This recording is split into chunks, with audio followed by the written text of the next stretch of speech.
Hey guys, welcome to my channel, and in this video I'm gonna show you how to update emoji keyboard on your Android device. So it's super easy and we will make sure you get it right. You just make sure to watch the complete video carefully to avoid forgetting anything and making mistakes. So let's get started. You can update your Android by updating your Android setting. So this is the easiest way to get the latest emojis. To do this, go to your device settings,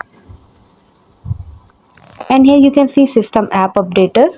Sorry, go back. System app updater.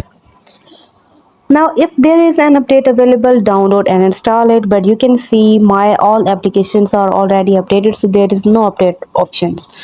So guys, you can also use a third party keyboard app. You can download a third party keyboard app that offers a wide range of emojis, and some popular options include Gboard, SwiftKey, and Bitmoji. So after downloading the app, enable it on your device settings. So this is how you can easily update emoji keyboard on your Android device. Hope you guys like my video. Please consider showing your support by commenting, liking, sharing, and subscribing to my channel for more valuable content in the future.